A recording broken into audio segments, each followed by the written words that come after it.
அஸ்ஸலாமு அலைக்கும். நம்ம இப்போ ஹெல்த் ட்ரிங்க் பண்ண போகிறோம். ரொம்ப ஸ்பெஷல் இது. அடி வயிற்றுக்கு, மே வயிற்றுக்கு எல்லாத்துக்கும் நல்லது. கர்ப்பப்பைக்கெல்லாம் ரொம்ப ரொம்ப நல்லது. இந்த வெள்ளைப்படுதலுக்கெல்லாம் அது நல்லதுங்க. இதுக்கு தேவையானது லெமன், சப்ஜா விதை, அப்புறம் பாதாம் பிசின் எல்லாத்தையும் ஊற வச்சுருங்க முன்னாடியே. அப்புறம் தேன். இது அப்படியே நம்ம என்ன பண்ணலாம், கிளாஸுக்கு அப்படியே மாற்றிக்கலாம். முதல்ல நம்ம பாதாம் பிசினை எடுத்து போட்டுக்குவோம் கிளாஸில்.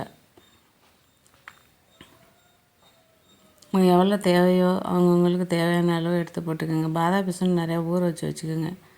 எல்லா நேரத்துலையும் சாப்பிட்லாம். ஏன்னா அது வயிற்றுக்கு அவ்வளோ நல்லது. வெயிட்லாம் போடாது. அதே மாதிரி சப்ஜா விதையும் வெயிட்லாம் போடாது. நம்ம தேவையானதை நம்ம எடுத்து நம்ம போட்டுக்கிட்டு, இப்போ நம்ம சப்ஜா விதை எடுத்து போட்டுக்கலாம். பாருங்கள் எவ்வளோ அழகாக ஊறி இருக்குன்னு. பாதாம் பிசினும் எவ்வளோ நல்லா ஊறி இருக்குன்னு பாருங்கள். இது அவ்வளோ ஹெல்த்துங்க. யாருமே அதெல்லாம் செஞ்சுருக்க மாட்டாங்க. இது அவ்வளோ நல்லது உடம்புக்கு. வெயிட் போடணும்லாம் நினைக்க வேணாம். நல்லா உடம்பு லீனாக இருக்கும். இப்போ நம்ம ஹனி ஊற்றிக்குவோம். தேன் என்கிட்ட இந்த தேன் தான் கிடச்சிது. நீங்கள் வேணால் நாட்டு மருந்து கடையில் வாங்கி வச்சுக்கோங்க. தேன் உடம்புக்கு நல்லது. இதில் சேர்த்து அனைத்தும் நல்லது பாருங்கள், எல்லா விஷயமும்.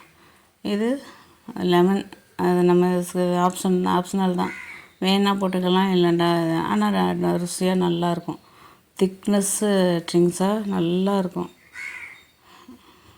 இதை நீங்கள் இந்த மாதிரி ரெடி பண்ணி சாப்பிட்டு பாருங்கள். உடம்புக்கு அவ்வளோ தெம்பு கிடைக்கும். நல்லா புத்துணர்ச்சியாக இருக்கும். அன்றைக்கி பொழுதே நல்லா சுறுசுறுப்பாக இருக்கும். உங்களுக்கு தேவையானது செஞ்சுக்கோங்க. நான் பெரிய கிளாஸில் செஞ்சுருக்கேன். நீங்கள் தேவையானதை திட்டமாக எடுத்து நீங்கள் செஞ்சு சாப்பிடலாம். இது நிசா குயின் சேனல். இந்த வீடியோ பிடிச்சிருந்துச்சின்னா லைக் பண்ணுங்கள், ஷேர் பண்ணுங்கள், சப்ஸ்கிரைப் பண்ணுங்கள். இது ஆரோக்கியமாக உள்ள பொருளை காட்டுறதுக்கு தான் நான் இந்த வீடியோ எடுத்திருக்கேன். நன்றி, வணக்கம்.